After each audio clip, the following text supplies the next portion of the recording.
جب خوب آگ جلے گی تو ہم القمہ کو اس کے اندر ڈال دیں گے۔ بوڑھی عورت کو پتہ چلا، پوچھنے لگی میرے بیٹے کو آگ میں کیوں ڈالیں گے؟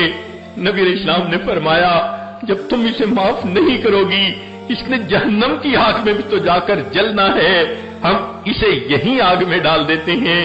جب ماں نے دیکھا کہ معاملہ سیریس ہے، کہتی ہے اچھا میرے بچے کو آگ میں نہ ڈالیں، میں نے اپنے بچے کو معاف کر دیا۔ ماں بچے کی تکلیف برداشت نہیں کر سکتی۔ اللہ رب العزت کا بھی معاملہ اسی طرح ہے۔ اگر کسی کے دل میں یہ سوال آئے پھر تکلیفیں کیوں آتی ہیں، پریشانیاں کیوں آتی ہیں، تو اس کی وجہ یہ ہے کہ اللہ رب العزت اپنے بندوں کے گناہوں کو دھوتے ہیں، معاف کرتے ہیں۔ آپ نے نہیں دیکھا خامد ایک کمرے میں بیٹھا ہے، اسے دوسرے کمرے میں بچے کو رونے کی آواز آتی ہے، وہ پوچھتا ہے کہ بچے کے پاس کوئی ہے؟ جواب ملتا ہے کہ اس کی ماں موجود ہے۔ وہ کہتے ہیں یہ کیسی ماں ہے، پاس بھی ہے پھر بچہ رو رہا ہے، اسے بتاؤ کہ ماں ہی تو رلا رہی ہے۔ وہ حیران ہوگا ماں رلا رہی ہے؟ جواب ملے گا ہاں بچے نے نجاست کر دی تھی، نجاست میں لتھڑ گیا تھا، ماں اسے صاف کر رہی ہے، نئے کپڑے پہنا رہی ہے، اور بچہ اس وجہ سے نہانے کی وجہ سے رو رہا ہے۔ تو یہ بچے کا رونا ماں کی سختی کی وجہ سے، ناراضگی کی وجہ سے، یا ماں کی دشمنی کی وجہ سے نہیں، ماں کی محبت کی وجہ سے ہے۔ ماں برداشت نہیں کرتی اس کے بچے سے بو آئے، اس کے بچے کے کپڑے میلے ہوں، وقتی رونے کو برداشت کر لیتی ہے، لیکن بچے کو نہلا کے صاف کپڑے پہناتی ہے، پھر اس کو اپنے سینے سے لگا لیتی ہے۔ بالکل یہی معاملہ انسان کا ہے، دنیا میں رہتے ہوئے ایسے گناہ کر لیتا ہے، اس کا باطن نجس ہو جاتا ہے، دل سیاہ ہو جاتا ہے، گناہوں کی نجاست اس کو باطنی طور پر ناپاک کر دیتی ہے۔ اللہ رب العزت اس بندے کی نجاست کو پسند نہیں فرماتے، وہ خود بھی پاک ہیں، انہیں پاک بندہ اچھا لگتا ہے، لہذا کوئی بیماری، کوئی مصیبت، کوئی پریشانی بندے پر بھیج دیتے ہیں۔ ان کا اصل مقصد بندے کی میل کچیل کو اتارنا ہوتا ہے، بندے کو پاک صاف کرنا ہوتا ہے۔ پھر اللہ رب العزت اس بندے کو اس طرح بیماری سے پاک کر دیتے ہیں جیسے اس دن پاک تھا جب اس کی ماں نے اس کو جنم دیا تھا۔ قربان جائیں اللہ کی رحمت پر کہ یہ بیماریاں بھی رحمت کی شکل میں آ جاتی ہیں، بندے کو دھونے کے لیے، آخرت کے عذاب سے بچانے کے لیے۔ ان اللہ بالناس لرؤوف الرحیم، اللہ رب العزت اپنے بندوں پر بڑے رؤوف اور بڑے رحیم ہیں۔ لہذا اگر کوئی بندہ زندگی بھر گناہوں میں پڑا رہا اور پھر اسے احساس ہوا کہ میں نے خطا کی، مجھے چاہیے میں اپنے رب کو مناؤں، تو موت سے پہلے پہلے اللہ کا دروازہ کھلا ہے، بندے کو چاہیے کہ وہ آئے اپنے رب کو منا لے تاکہ اللہ رب العزت اس کے گناہوں کو معاف کر دے۔ حتیٰ کہ اللہ اتنے خوش ہوتے ہیں، اولئک یبدل اللہ سیئاتہم حسنات، اللہ تعالیٰ اس بندے کے گناہوں کو اس کی نیکیوں میں تبدیل فرما دیتے ہیں۔ چنانچہ ابن قیم رحمت اللہ علیہ نے ایک واقعہ لکھا، فرماتے ہیں میں ایک مرتبہ ایک گلی میں سے گزر رہا تھا، ایک دروازے کے قریب جب پہنچا میں نے دیکھا کہ دروازہ کھلا، ایک ماں اپنے 8-9 سال کے بچے پر خفا ہو رہی تھی، ناراض ہو رہی تھی، کہہ رہی تھی تو ڈھیٹ بن گیا، ضدی بن گیا، میری کوئی بات نہیں مانتا، کام چور بن گیا، کوئی کام نہیں کرتا، اور کہہ رہی تھی اگر تم نے میری بات نہیں ماننی دفع ہو جاؤ، میں تمہاری شکل نہیں دیکھنا چاہتی۔ غصے میں ماں نے جو بچے کو دھکا دیا، وہ بچہ گھر کے دروازے سے باہر آ گرا، ماں نے دروازہ بند کر لیا۔ وہ فرماتے ہیں میں اس بچے کو دیکھنے کھڑا ہو گیا، تھوڑی دیر وہ بچہ روتا رہا، پھر بالآخر وہ اٹھا، آہستہ آہستہ قدموں کے ساتھ اس نے گلی کے ایک کونے پہ جانا شروع کیا، حتیٰ کہ جب کونے پر پہنچا وہاں جا کر پھر کھڑا ہو گیا جیسے کچھ سوچ رہا ہو، پھر آہستہ قدموں سے واپس آیا، اپنے گھر کی دہلیز پر آ کر بیٹھ گیا، تھکا ہوا تھا، سو گیا۔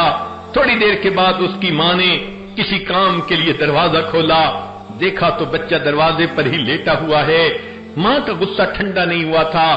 پھر وہ کہنے لگی، جاتا کیوں نہیں، چلا جا یہاں سے، اگر تو نے میری بات نہیں ماننی تو میں تجھے دیکھنا بھی پسند نہیں کرتی۔ جب ماں نے اسے پھر ڈانٹا، بچے کی آنکھ کھلی، وہ کھڑا ہوا، آنکھوں میں سے پھر آنسو آ گئے، کہنے لگا، امی جب آپ نے مجھے دھکا دے دیا تھا میں نے سوچ لیا تھا میں یہاں سے چلا جاتا ہوں، امی میں نے سوچا تھا میں کسی کا نوکر بن جاؤں گا، مجھے کھانا بھی مل جائے گا، مجھے رہنے کی جگہ بھی مل جائے گی۔ اور یہ سوچ کر امی میں گلی کے موڑ تک پہنچ گیا تھا، لیکن وہاں جا کر مجھے خیال آیا مجھے روٹی بھی ملے گی، کھانا بھی ملے گا، ٹھکانہ بھی ملے گا، لیکن امی جو محبت مجھے آپ دیتی ہیں وہ محبت مجھے پوری دنیا میں کہیں نہیں مل سکتی۔ یہ سوچ کے میں واپس آ گیا۔ امی آپ ناراض ہو تو بھی آپ کا بیٹا، معاف کر دے تو بھی آپ کا بیٹا۔ جب بچے نے یہ بات کی، ماں کی ممتا جوش میں آئی، اس نے بچے کو سینے سے لگایا، میرے بیٹے اگر تو یہ سمجھتا ہے جو محبت میں تجھے دے سکتی ہوں وہ دنیا میں کوئی اور نہیں دے سکتا، میرا دروازہ کھلا ہے، آ جا گھر میں زندگی گزار لے۔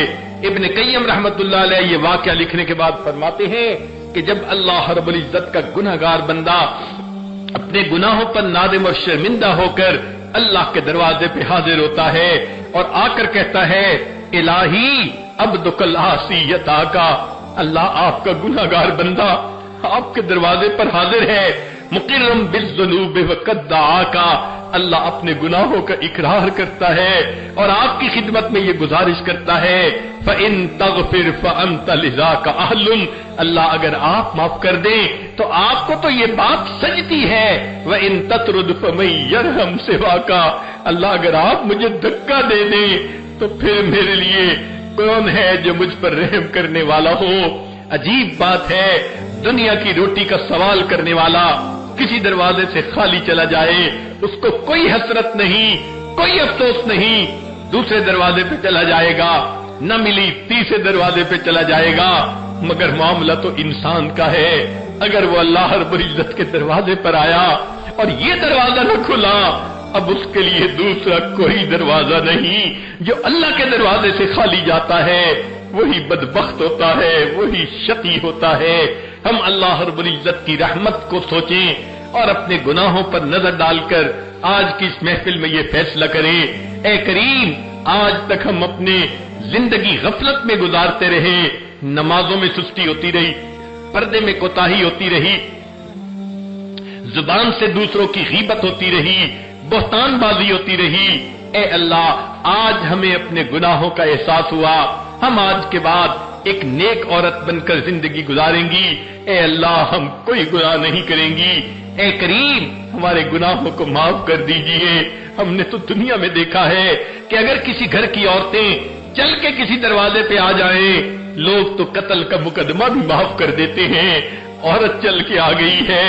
اگر دنیا دار انسان عورت کے آنے کا اتنا لحاظ کرتا ہے، ذرا عورتیں سوچیں آج وہ اپنے گھروں سے چل کے اللہ کے اس گھر میں آ کر بیٹھ گئی ہیں۔ اے مولا ہم آپ کو منانا چاہتی ہیں، اللہ ہم اپنے دل کے غم کس کو سنائیں، آپ تو سینوں کے بھید جاننے والے ہیں۔ اللہ ہمارے حال پر ترس کھا لیجئے، ہم پر رحم فرما دیجئے، اللہ ہمارے گناہوں کو معاف کر دیجئے۔ جب اس طرح ہم سچی توبہ کریں گے یقیناً اللہ تعالی ہمارے گناہوں کو معاف فرما دیں گے۔ آئندہ ہمیں نیکوکاری پرہیزگاری کی زندگی نصیب